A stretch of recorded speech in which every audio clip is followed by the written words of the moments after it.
Em, what can our listeners expect this week? You ask me how I boost efficiency in my teaching. You raised the question of when to challenge subtle student errors. And how to respond to, but you understand me though. Plus how I'd handle a student telling me, my neck is stuck. We talk about pretending we've never heard common mix-ups. Then we compare how we record our teaching hours. That's right, analogue versus digital. Well, Em, that sounds like another great episode. So let's turn up the volume. To a safe level. Of course. And enjoy the show. Welcome everybody, this is How to English Teach and Learn with Gav and Em. It's a podcast about teaching and learning English as a foreign language. All opinions stated are personal and references will be given when necessary.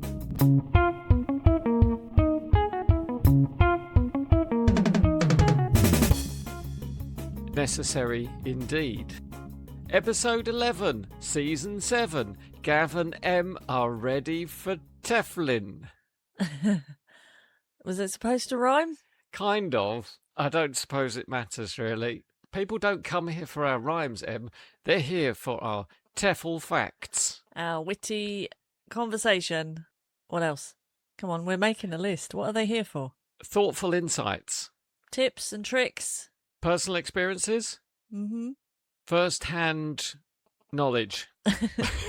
To know they're not alone in their feelings of frustration with their students, perhaps. Or perhaps with their teacher. Yes. Whatever the reason you're here, we hope you'll stay and enjoy it. Definitely, because we have a long list of TEFL topics to talk about. And I would like to begin, Em, with my topic, which is, lately, I've been thinking, Em, how do you increase your efficiency in your teaching practice? Are we talking like KPIs here? Metrics? Measurable gains and goals? You only have a limited amount of time, Em, that you can teach. So how do you maximise those teaching hours that are available to you and your students? Well, I don't waste time. I don't take the valuable teaching time to maybe do admin or something, when it could have been an email. I don't do the thing where maybe I say, so the year's calendar looks like this and there will be a lesson here and not a lesson here. And I just put that in an email at the beginning so that there's no necessity for that in the lesson time. Do you have a course plan that you can show them, or instead it could be added to the information email at the end of the first lesson? Yeah, that's a good opportunity to reduce the time you spend on that kind of thing. The same with things like ordering books and checking if everyone's got the book. I think that can all be done external to the lesson, so you can do that in a chat. Maybe the school that you work for can follow all that up for you. There might be somebody organising that on your behalf, and then your teaching time is strictly focused on input-output of teaching.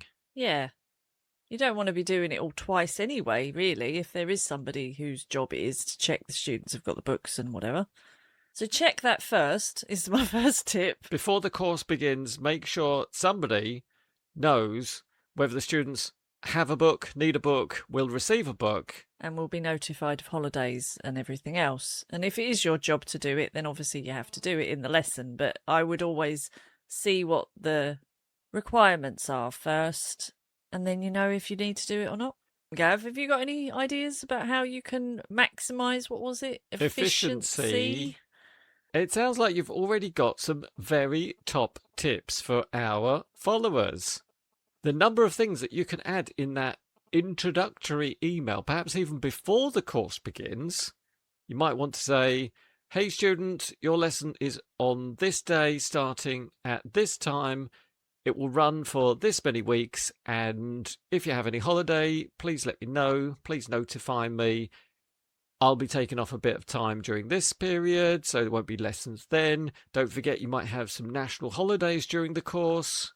If this is not interesting or relevant to the students, because I could say that this is actually really useful language and you could actually dedicate an entire lesson to this, and it is quite good. But what do we mean by efficiency? What is efficiency? Do you mean maximising on an individual level or a general level? What are we talking about on the individual level? How about I suggest optimizing our lessons by placing you in the classroom and posing the question, how can we maximize the amount of time that our students are learning, practicing within that lesson? Regardless of their needs analysis and topics and requirements. Let's jump to the nuts and bolts, the gritty facts of teaching, Em. Any class, I would say, to generalise, it would be maximum student talking time, so get them talking to each other, and active participation to make sure every student is doing something that they may not be speaking, but they have an active listening task to do while others are speaking. They're engaged in the listening process, even if they're not actually producing anything themselves. Yeah, I think just keeping the tasks always relevant and motivate people to do things. Don't let people sit back. Don't let them get lazy. Keep your eye on the errors so you're constantly checking and you don't get complacent. Pick them up on any mistakes so they know you're really listening to them. You're listening to all of the students, and if somebody makes a mistake, you're going to point it out, so they need to be very focused during some of those activities. But it's a balance, Gav. I think we always come back to this balance thing. You can't go full throttle all the time. You do have to have calm moments, reflective tasks. They can still be active, but not manic. It does sound a little bit manic the way you're describing it. It sounds rather intense. There must be a moment where the student can sit back and just absorb a bit of that language. Yes, efficiency doesn't always need to be fast. No. I'm not sure exactly the definition of efficient. Maybe fast is part of it, but I don't think a lesson needs to be fast all the time. I don't think you need to be fast to be efficient, but you need to not waste any time, Em. It's just the best way of doing it, isn't it? The best way is different for everybody. What is the best way? So I just would like to come in here, Em. I think I might have found the most efficient way to teach. Just the one? From my teaching point of view, as a teacher, as a TEFL teacher. Is this one sentence? Like a little mantra thing? You're nodding. I could use this on my socials and it will get a lot of likes. It will trend. I'm ready for it. My solution for teachers to maximise efficiency in teaching is to not plan. Controversial.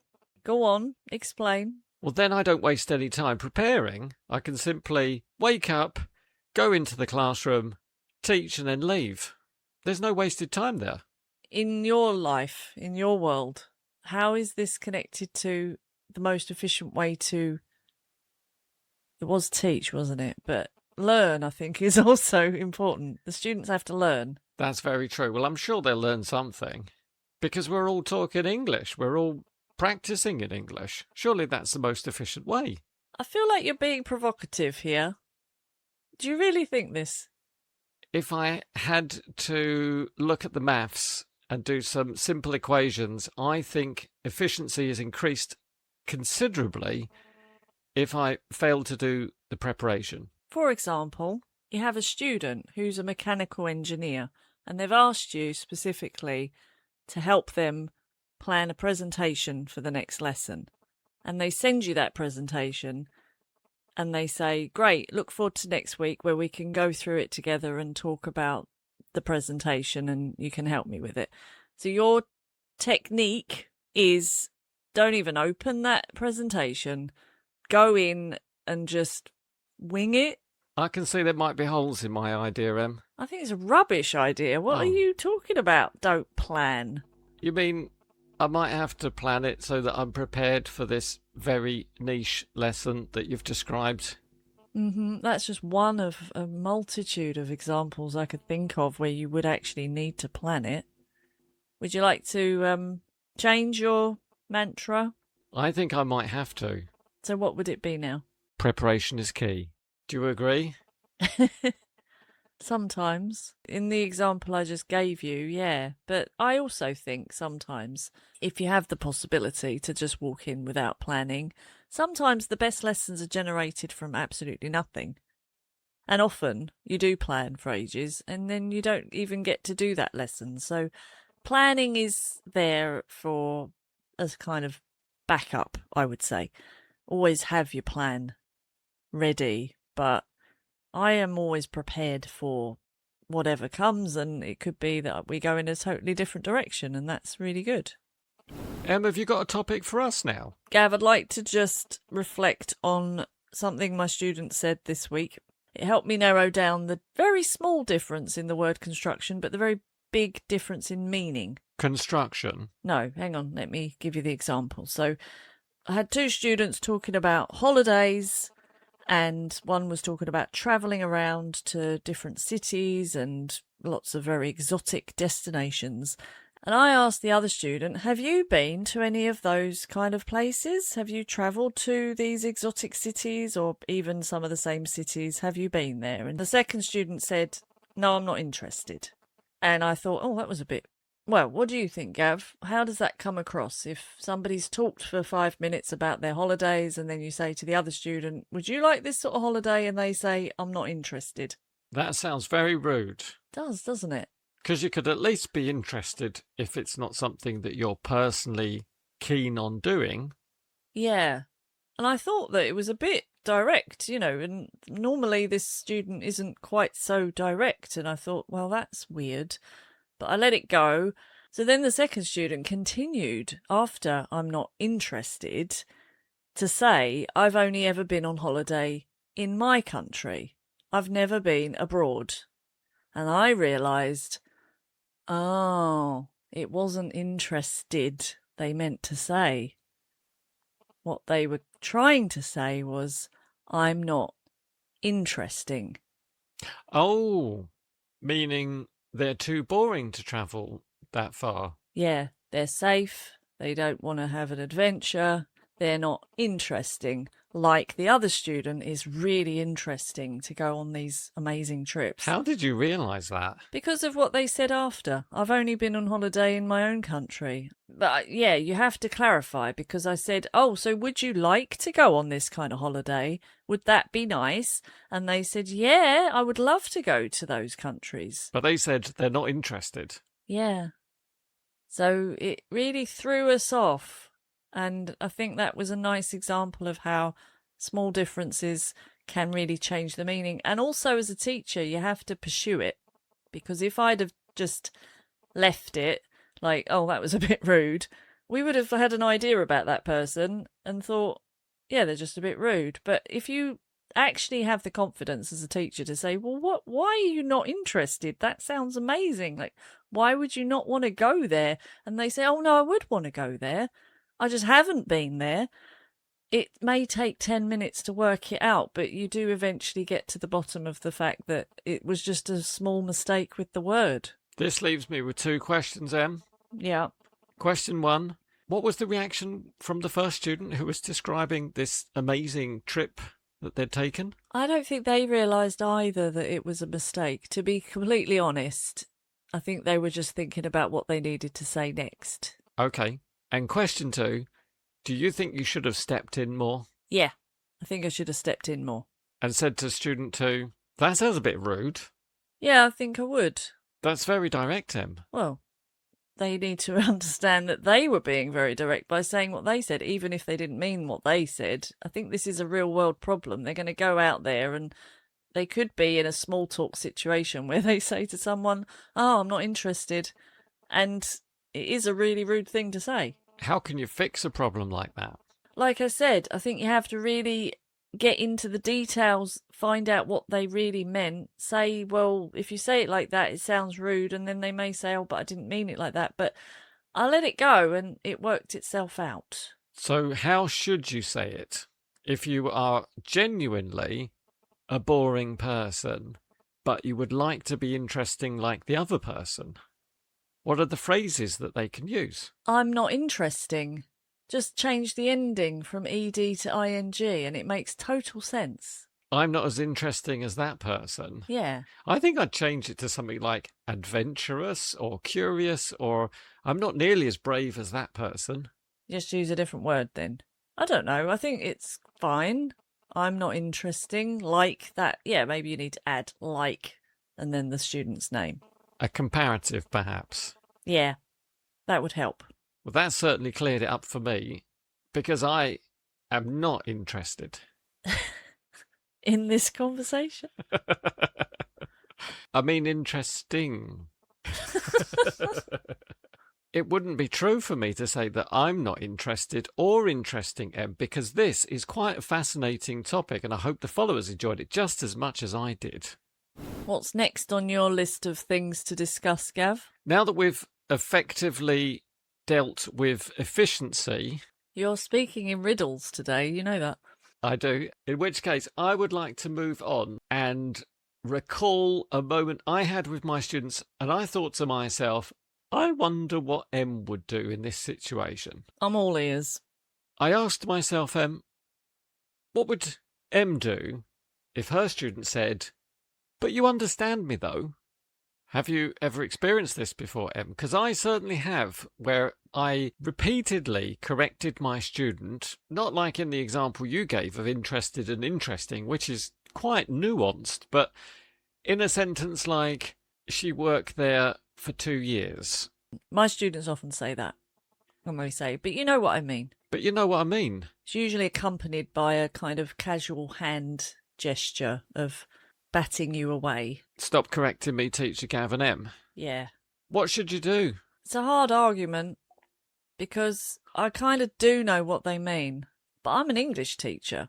So I've been doing this for a while now and I know the mistakes and I recognise the errors and I can maybe extrapolate the meaning. You've heard this mistake so many times you can actually guess what they really mean. Yeah. You might even know that they're directly translating from their own language into English, and it's clear for you. I know the mistake. I've heard it many times. I know why they're making the mistake. And you know what they actually mean. And I know what they mean. But if you go out in the world and you say it like that, this is what I say to them, my students, people will not know what you mean.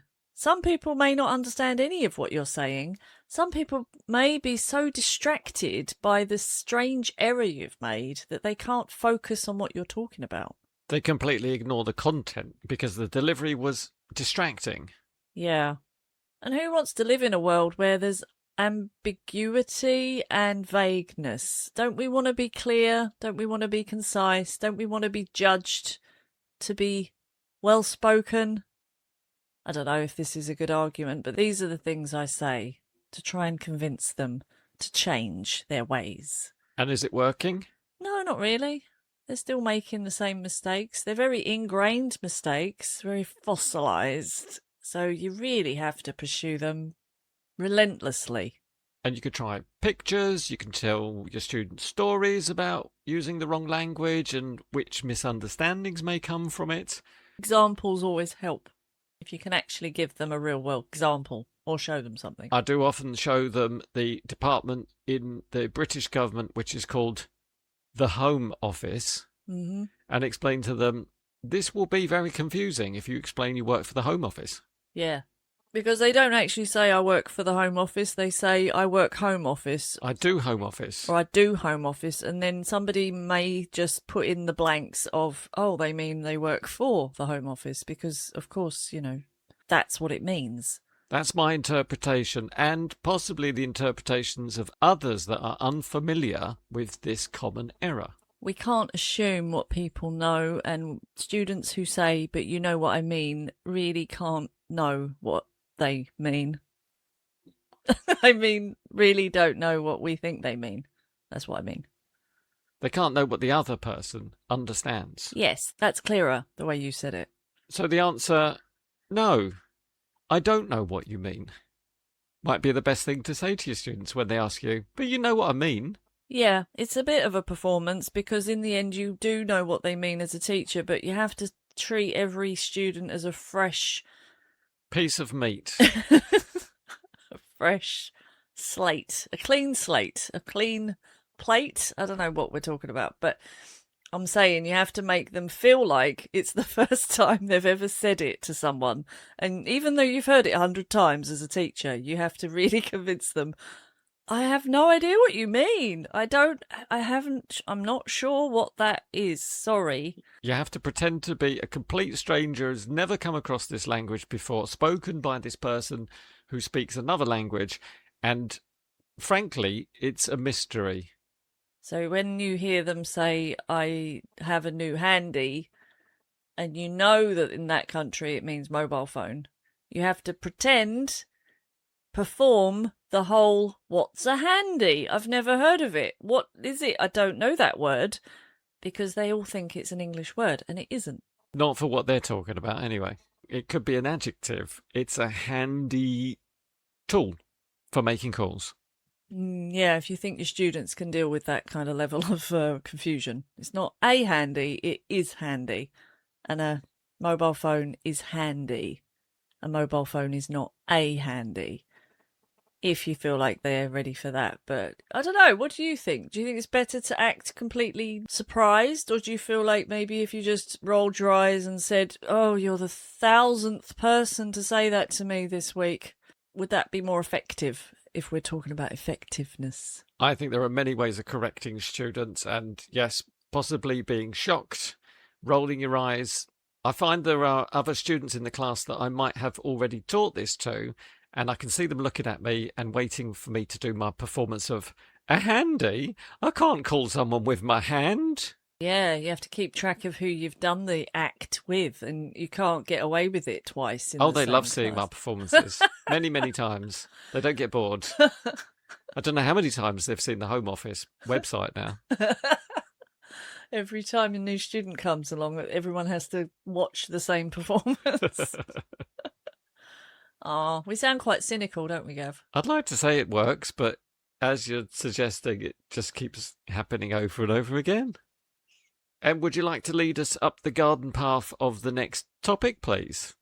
And try to be as efficient as possible. Yes, I will. This kind of relates to what we were just talking about. It's a bit of a variation, though. When students say things in their own language that doesn't have a translation or an equivalent in English, but they are so convinced because they use it all the time in their own language and it makes so much sense. For example, a couple of days ago, a student said, my neck is stuck. And I've heard other students say, my back is stuck. Oh, not blocked, because I've heard blocked quite a lot. Blocked also. This is not English. These are not phrases we have in English. I'm starting to doubt myself whether this is actually English or not. And I do sometimes say, well, maybe it's American English. And I'm pretty sure it isn't. Let us know if anyone's ever heard this out there. This is another situation where students are so convinced that it should be English, you start to doubt whether actually it is English. And after 20 years of teaching and hearing this false English, you start to doubt yourself anyway. What are they trying to say, Gav, if they say my neck is stuck or my back is blocked? I guess they've got backache or neck ache. Yeah, or they've got a pain in their neck, or they've got a pain in their back, or they have hurt their back, or my back hurts. It's stiff. Stiff. Maybe they mean stiff, not stuck. But yeah, there's other ways, but they're very different in construction, in the feel of it. And when you translate word for word, it really isn't working. So... Locked, perhaps? Locked. My neck is locked. In position. My back is locked. Sometimes it helps to just show them Google Translate or Google what's the English for this, and just to see it actually on the screen that it isn't what they think it is, because sometimes maybe they just don't trust that you're knowledgeable. You mean you type in their language into Google Translate and it shows you what the English equivalent is? Yeah. Be careful, because sometimes it's completely wrong and the student says, yes, I told you it was stuck. Yeah, okay, be careful. Let me give you another example. I was explaining the other day that we have words in English that are loan words that we take from other languages. And we have this great word, Wanderlust, that's from German. And it means, well, what does it mean, Gav? Wanderlust. The strong feeling you might have that you want to travel. Somewhere far away. Yeah. Yeah. So I explained this, and then the German student said, yes, but Wanderlust doesn't mean that in German. It means just wanting to go hiking on a local walk somewhere. And I said, oh, that's strange, because it's changed a bit in English. We mean, exotic places when we say, I have Wanderlust. And they just didn't believe me, because I get it. It's a German word. So if you're going to take a German word, you should at least use it for the same meaning, like Schadenfreude or kindergarten. So the student said, oh, we have another word for that when we want to go somewhere really far away. And I can't remember what it was, but it was a different word in German. And I said, no, I'm pretty sure in English it means wanting to go far and somewhere. So I typed into Google the word they had in German for this feeling of wanting to go on a faraway journey, and it translated it into English as Wanderlust. So you were correct. I was correct, and the student was convinced by that. Finally. It took that extra step for them to understand, but that was a complicated example. And you're right, it might backfire, but just maybe do a little bit of checking. You don't have to share the screen if it turns out to be wrong, but it can be a little bit extra support. I think that is a very good tip, and it's a really good point that you've made, that we do borrow many words from many different languages, and we don't always use them in exactly the same way. True. It's very interesting. And very confusing for students. Gav, have you got one more? I have one more topic for us, Em, that I think everybody is going to be quite fascinated in finding out your answer to, which is, I've been wondering recently, Em, how do you keep track of your hours? On a piece of paper. A piece of paper? Yes. Is that a digital piece of paper? No, it's a piece of paper made from wood. Wood fibres? From a tree. Right. Smashed up with a bit of water, pressed into an A4 rectangle, and punched? No, it's just basic. Lined? No, not lined. I've printed on that piece of paper boxes. You have a printer? I have a printer. And on those boxes, I have the course name, individual course name, could be a student. You've got a sheet of paper for each course? No, I've got one sheet of paper for all my courses. Is there a table? No, it's just a series of boxes. It sounds like a table, Em. It does sound like a table, but it's not. It's 10 separate boxes. And they're not connected? And they're not connected. And each box has a title, and the title is the class name. And then there's a date column on the left. So I write down the date of the lesson, and I write what we did in the lesson, and then I write how many hours that lesson was. Are they teaching hours or real hours? They are teaching hours, because that's what counts, and that's what I count, and that adds up to my salary. Do you drop that into an AI and it does the calculation for you? No, I use my fingers to add up those numbers. Do you have enough fingers to add up those numbers? All right, I use a calculator. At the end of the month, I total all the courses, number of hours for every course, and then I can calculate how many hours I've done, which equals what I'm going to get paid. Wow. And that is exactly how you keep track of your hours. What do you do, Gav? I don't do that. What do you do? I don't do anything. Right. How's that working out for you? Not too bad. I think it's pretty accurate. Well, you wouldn't know, would you? No, it's best not to know, I think. Is it? Yeah. Why? Because then I haven't made any mistakes. I haven't logged too many hours, too few hours. How do you know? Because I don't know. You know because you don't know. Precisely. This is almost philosophical. It's the unknown. Sounds chaotic. Well, it works for me. Do you feel like your time is too precious to be spending on numbers and adding up things? Well, this comes back to my efficiency theory. I don't know what efficiency means anymore. Do you think your priorities are different? It could be that. If as long as you get an amount of money at the end of the month, it's not important to you if it's the right amount, slightly over sometimes, slightly under, maybe. Although saying that, Em, I have recently, and I'll admit it was today, started writing down my hours. Why is that? I don't know. I just thought it might be a good idea. And it's good practice as well, keeping track of my time. 20 years teaching, you've just started to actually keep track of what you do. Well, I thought it might be good to know how much time I spend teaching, maybe how much free time I've got left over, see if there's maybe a busy month or more of a chilled month. You have got an online calendar, haven't you? Yes. So that does record on the lessons you've taught. Yes. And you delete the ones you don't teach if they get cancelled, I assume. That's right. I do have a record of them. I just don't sit and, as you do, put them into a knot table, boxes, and don't really track the numbers that way. Tell me more about this new initiative to record it. How are you doing it? I'm using Google Sheets, which are like Excel online sheets where you can just put numbers. It does all the adding together, so there's actually very little that I need to input. Fewer mistakes are made. It's very efficient. Good. Let me know if you keep going or if it's just a flash in the pan. Well, I also wanted to learn how to use some of these online platforms, and I think it's a cool way of keeping track of something. It is a good way of keeping your finger in. Is that the right phrase? Just to keep up with what's going on. And I wouldn't like to be left with a big stack of papers at the end of the year. 12 pieces of paper. And the ink that it needs as well.